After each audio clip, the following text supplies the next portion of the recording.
Olá, você acompanhando Notícias Agrícolas, eu sou Guilherme Dorigatti, nós damos sequência à nossa programação, dessa vez para falar sobre o fechamento do mercado da soja, segunda-feira, de movimentações levemente negativas para a soja lá na Bolsa de Chicago, e quem vai ajudar a gente a entender o que está acontecendo no mercado neste momento é o Vlamir Brandalize, da Brandalize Consulting, já está aqui conosco por vídeo. Seja muito bem-vindo, Vlamir, é sempre um prazer tê-lo aqui no Notícias Agrícolas. Boa tarde, Guilherme. Boa tarde a todos. Prazer é nosso. Vamos lá. Semana começando fraca para a soja. Vlamir, o que influenciou o mercado nessa segunda-feira para a gente ter esses recuos lá em Chicago? Olha, Guilherme, vamos pontuar os fatores, né? São vários fatores que são levemente negativos para a soja. Um deles que vem desde a semana passada é a ausência ainda da China, né? Que está terminando o feriado da Semana Dourada hoje, né? Amanhã eles já estão voltando ao normal. Outro fator é a colheita americana acelerada, né? Está muito rápida a colheita americana.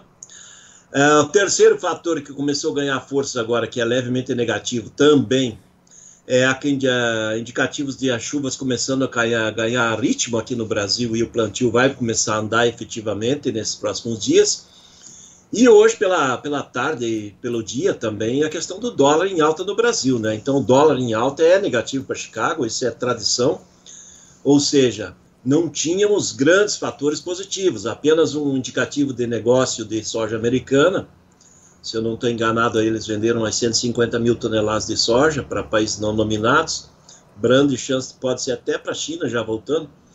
Mas, em princípio, só foi essa venda americana de soja, que seria o fator positivo do dia, e daí praticamente 4 fatores negativos, né? Nem mesmo a alta leve do milho, do trigo, conseguiram ajudar a soja, porque nós vínhamos aí durante o dia aí pregão com farelo também em queda. Então, o ambiente da soja está começando uma semana levemente negativa, mas em cima daí nós vamos ver aí nesses próximos dias, Guilherme, fator que vai pesar. Essa colheita americana, que saiu o relatório daqui a pouco, 5 horas, né, que vai mostrar a colheita rápida, e agora, nos próximos dias, o plantio brasileiro, ou seja, os fatores que temos aí para essa semana são fatores, provavelmente, que podem pressionar um pouco mais para baixo.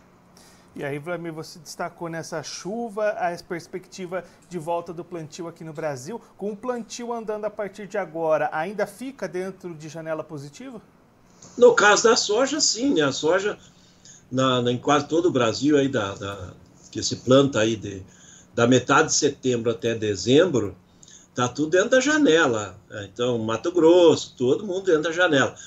O que nós temos de problemas? Problema, por exemplo, produtor de algodão do Mato Grosso, que normalmente teria que plantar a soja já ali no meio de setembro para poder plantar o algodão na hora certa. Então, aí pode ter um risco, sim, ou ter que dessecar muito antes a soja e perder produtividade na soja.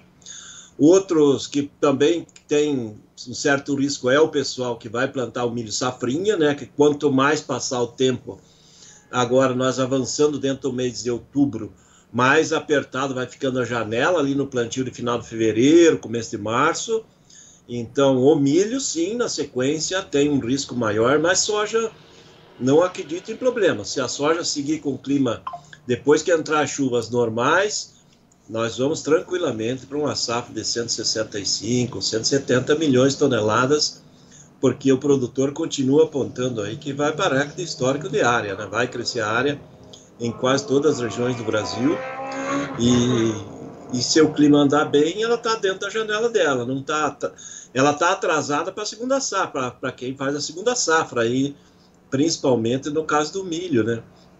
Mas ela está dentro da janela dela para ela, né? Então, é um risco um pouco maior aí para milho, para algodão. Depois, se atrasar o algodão, não vão atrasar, né? O pessoal do algodão acaba dessecando antes a soja e plantando algodão. Mas no caso do milho, o pessoal espera colher a soja para depois plantar o milho. E aí, nesse caso, pode apertar um pouquinho. Mas no geral, soja, por enquanto, o mercado não vê como problema. Então, isso pode ser um fator negativo aí nos próximos pregões? Pode, porque se o clima melhorar, vai andar o plantio por aqui e o mercado vai ficar com um olho nos Estados Unidos, colheita adiantada, e no outro olho, plantio brasileiro andando dentro da janela normal. Então, aí limita a pressão altista, né? Teria que ter um fator novo aí para dar fôlego às cotações. Então, Vlamir, nesse momento, nesse cenário que você destacou, é um momento do produtor focar mais nessas atividades de campo e fazer o seu plantio do que olhar para o mercado, olhar vendas nesse momento? Olha, quem precisou fazer vendas, já tivemos aí nas últimas 2 semanas momentos bons, né? Agora o mercado caiu já. Hoje ele já está R$2 a menos que a semana passada, algumas posições até 3. A soja disponível ainda está valorizada nas regiões produtoras, né? Porque nós estamos com pouca oferta interna e boa demanda, mas a mercado de Porto, né, que é o nosso maior volume de soja, ele já está mais fraco, né? E o produtor, o primeiro passo para o sucesso dele é fazer um plantio muito bem feito. Então, agora é hora de focar no plantio, de fazer um espaçamento adequado, número de plantas por metro, profundidade, adubação.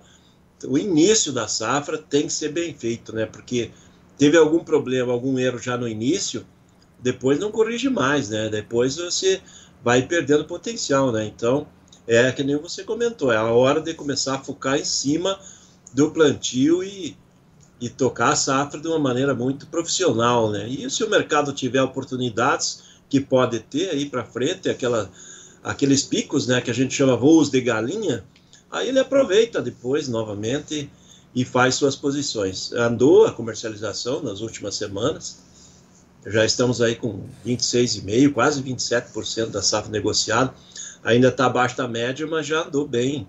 Então o produtor andou vendendo aí, a maioria dos produtores acabou aproveitando e está fazendo as posições dentro de momentos de picos, né? Quando dá uma puxadinha alta, fechou, pronto, garantiu, depois se acalma e é tranquilo. A boa notícia é que a safra, mesmo sendo uma safra grande, ela provavelmente vai enfrentar uma grande demanda em 2025. Então, aquele temor de uma debandada de cotação, de queda gigante aí, ele praticamente já não existe aí, porque a China agora vem depois do feriadão e já provavelmente começar a implantar aí o pacotão de estímulo à economia lá. Então esse fator aí pode ser o fator importante para dar suporte nas cotações, porque a China está com interesse de manter crescimento econômico aí na casa dos 5% e vai injetar alguns bilhões de dólares aí, muitos bilhões, né, para ativar a economia, trabalhar em infraestrutura interna. Isso vai ajudar bastante aí a economia da China, né, e em reflexo nós também, né, porque traz demanda, né, de produtos brasileiros. Eu ia te perguntar justamente isso, Vlamir, que fatores que podem entrar ali no cenário do mercado para trazer essas cotações para cima. Essa demanda, especialmente da China, é um deles, então? A demanda da China certamente vai ser, né, ela já tradicionalmente é o maior importador mundial, é o maior comprador brasileiro, e com essa atividade voltando a economia a crescer de 3%, 4% que estava para casa dos 5%, isso vai motivar mais, né, vai criar mais emprego, vai valorizar salários por lá. Isso, Guilherme, acaba trazendo demanda em paralelo, né? Aumenta a demanda de ovos, aumenta a demanda de frangos, aumenta a demanda de carne suína, que é o principal fator, né, de grande compra de soja pelo chinês. Aumenta a demanda dos demais setores do segmento de ração. Então, isso agita e dá estímulo aí ao setor da indústria esmagadora chinesa e cria um ambiente mais favorável, né? Um ambiente otimista de demanda, né? Isso já por si só já ajuda, né? Quando você está otimista, que vai acreditar em crescimento, certamente ajuda. E a China, quando fala, eu vou fazer isso, ela faz, né? Não é discurso de político aí que promete escolas, promete isso, promete aquilo, mas depois ele não faz.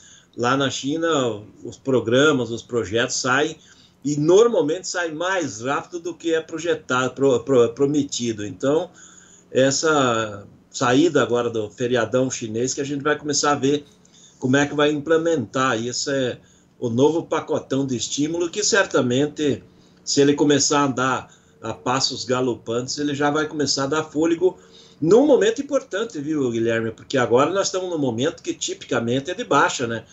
Colheita americana e plantio brasileiro, no momento é de baixa. O mercado vai caindo de agosto até novembro, é normal que Chicago caia.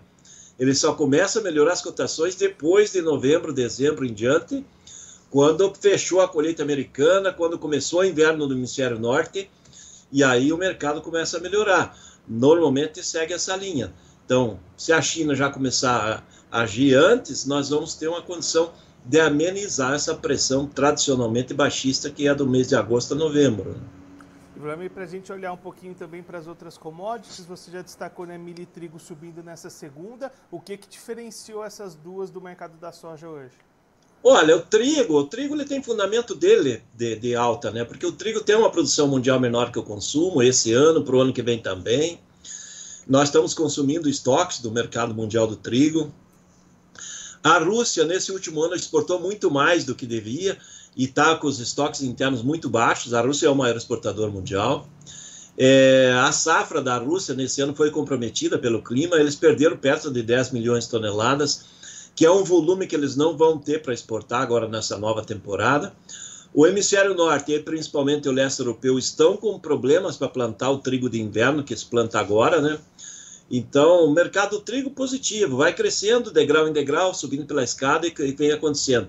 Já está aí batendo as portas dos $6 no spot, e as posições mais longas aí perto de 6,5, e o mercado ainda tem fôlego para crescer mais. O trigo, ele acaba ajudando um pouco o milho, né? Quando o trigo sobe, ajuda milho.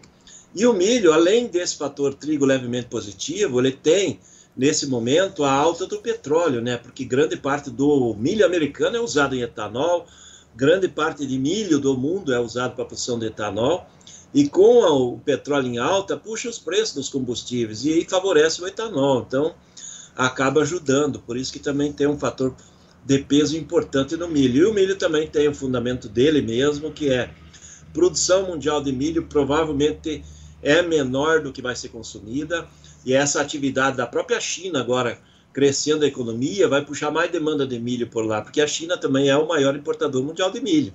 Então você olha, a soja nesse momento tem 4 fatores negativos agindo contra ela, e se a gente olha o milho, ele tem vários fatores levemente positivos para ajudar ele. Então o milho tem fundamento de crescimento, está levemente em alta, e a tendência dele é continuar a crescer um pouco mais nas próximas semanas e meses, porque ele tem fundamento para andar aí 1, 2 anos, provavelmente, para cima, e nós vamos seguir aí com a oferta, a produção mundial menor que a demanda, então isso já ajuda, né, as cotações, né? Aqui no mercado brasileiro também, porque esse fator de atraso da soja, ele não reflete na cotação da soja. Ele reflete que o Brasil pode ter menos milho ano que vem e exportar menos. E isso também é um fator positivo, no caso, para o milho, né? Vlamir, muito obrigado pela sua participação, por ajudar a gente a entender todo esse cenário do mercado. Se você quiser deixar mais algum recado, destacar mais algum ponto, pode ficar à vontade. Olha, Guilherme, eu agradeço aí pelo convite e só quero fazer um convite. Na próxima quinta-feira, 13h, nós estaremos aí em Pedro Afonso, no Tocantins, na Feira Agropecuária, fazendo uma grande palestra dos produtores aí do Tocantins. Esperamos vocês lá. Obrigado, Guilherme. Mais uma vez, muito obrigado. A gente deixa aqui o convite para você voltar mais vezes, ajudar a gente sempre a entender o mercado. Quem tiver oportunidade, vai lá, que é sempre bom ouvir o Vlamir falando de mercado. Vlamir, um abraço, até a próxima. Um abraço, até a próxima, Guilherme. O Vlamir Brandalize, consultor de mercado da Brandalize Consult, conversou com a gente para mostrar um pouquinho o que influenciou o mercado da soja, do milho, do trigo também nesta segunda-feira, primeiro dia da semana, com movimentos de baixa para a soja lá em Chicago. O Vlamir destacando ali 4 fatores levemente negativos para a soja neste momento, e é isso que trouxe essas baixas nessa segunda-feira. Vlamir destacando um movimento de colheita nos Estados Unidos bastante avançada, ao mesmo tempo as chuvas sinalizando o retorno aqui no Brasil para o avanço do plantio da safra brasileira do ciclo 24-25, além disso o dólar em alta e a ausência da China do mercado com o término ali do feriadão chinês, então tudo isso pressionando os preços da soja neste momento. Boa notícia daqui para frente é que a China deve voltar ao mercado, deve voltar forte com demanda, e isso pode trazer movimentos de alta, mesmo nesse período que tradicionalmente é de recuos para a Bolsa lá em Chicago, com colheita nos Estados Unidos, plantio no Brasil. Esse apetite chinês pode trazer algumas movimentações de alta nos preços Então é importante o produtor brasileiro neste momento, que está focado ali no seu plantio, em realizar um bom início de safra, também ficar atento a essas movimentações de mercado, porque pode haver boas oportunidades de comercialização aparecendo no radar.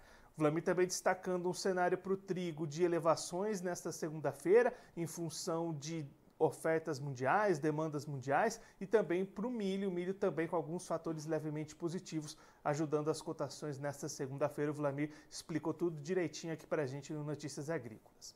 Agora, antes da gente encerrar, vamos verificar como é que ficaram as cotações na Bolsa de Chicago nesta segunda-feira. Começando pela soja, você vai ver aí na tela as movimentações negativas, como o Vlamir Brandalize explicou aqui para a gente. Contrato novembro 24 fechou a $10,34 o bushel, queda de 3,75 pontos. O janeiro 25 caiu 3,50 pontos, foi cotado a $10,52 o bushel. Março 25 valeu $10,67 o bushel, perda de 3,50 pontos.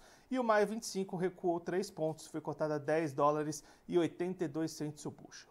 Agora, trocando as cotações, você vai ver o milho aí na tela, milho em alta lá em Chicago. O Vlamir também explicou os fatores que têm influenciado essa elevação do milho lá na Bolsa Norte-Americana. Contrato dezembro 24 subiu 1,25 pontos, foi cotado a $4,26 o bushel. Março 25 valeu $4,42 o bushel, alta de 1 ponto, mesma alta do maio 25, que foi cotada a $4,51 o bushel. Por fim, o julho 25 foi cotado a $4,56 o bushel, elevação de 1,50 pontos. Agora, para a gente encerrar, o trigo, que também teve movimentações positivas nesta segunda-feira lá em Chicago. Dezembro 24 subiu 2,75 pontos, foi cotado a $5,92 o bushel.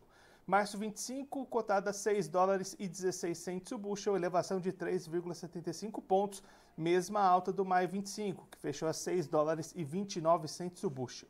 Já o julho 25 foi cotado a $6,37 o bushel, alta de 4,50 pontos.